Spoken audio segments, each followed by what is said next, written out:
ఒక వారం వచ్చానండి ఇక్కడికి. ఒక వారం వచ్చేటప్పటికి మా అమ్మాయి పెళ్లి కుదిరింది. పెళ్లి అయిపోవడం, నిశ్చితార్థం అయిపోవడం, పెళ్లి అయిపోవడం, మా అత్తరింటి కూడా అయిపోయింది. అమ్మాయి చాలా అమ్మవారి దయ చాలా ఉంది. అమ్మవారు చాలా సైన్యాధ్యక్షురాలంట. అలాగే మన బాధలన్నీ తీరుస్తారు ఆవిడ. మన కోరికలన్నీ తీరుతాయి. 5 వారాలు వచ్చేటప్పటికి 5 వారాలు రావట్లేదు. ఒక వారం వచ్చేటప్పటికే కోరిక తీరిపోయింది. నాకు చాలా మంది విన్నాను, 4-5 నా చెవులారా విన్నాను. ఒక వారం వచ్చేటప్పటికే పెళ్లి అయిపోయినాయి వాళ్ళ అమ్మాయి వాళ్ళందరికీ కూడాను.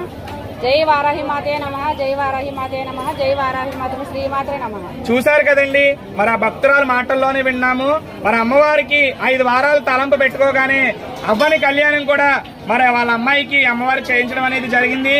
కావున మీరు కూడా భక్తి శ్రద్ధలతో నమ్మకంతో రండి, తప్పకుండా మీ కోరిక అనేది నెరవేరుతుంది. చాలా మంది కూడా నాకు మెసేజ్ పెడుతున్నారు, గురువు గారు వారానికి ఒకరితోనే సాక్ష్యాలు చెప్పిస్తున్నారు, ఇంకా మిగతా వాళ్ళకి జరగట్లేదా అని నన్ను అడుగుతున్నారు. జరగకపోవడం అంటూ ఏమి ఉండట్లేదండి. నాకు వీడియోలు తీసేంత సమయం లేదు. ఎందుకంటే నేను ఎక్కువసేపు అమ్మవారి ధ్యానంలోనే ఉంటాను, అమ్మవారిని పూజించుకుంటూనే ఉంటాను. కావున నేను ఒక్కనే ఇక్కడ చేసుకోవాలి, కావున వీడియోలు తీయడం అనేది కుదరట్లేదు. ప్రతి ఒక్కరికి కూడా జరుగుతుంది. అమ్మవారి సత్యం అనేది కూడా ప్రతి ఒక్కరు చూస్తున్నారు. మీకు అతి త్వరలోనే నేను అన్ని కూడా వీడియోల రూపంలోనే మేము చూపిస్తాము. ప్రతి ఒక్కరు వీడియోలు తీయడం అనేది నాకు కుదరకపోవచ్చు, కుదరవట్లేదు కూడా. కాబట్టి గ్రహించాలి భక్తులందరూ కూడా. మనం చేయాల్సింది ఒకటేనండి, అమ్మవారికి నగలు, నాణ్యాలు, ధనం అనేది అవసరం లేదు.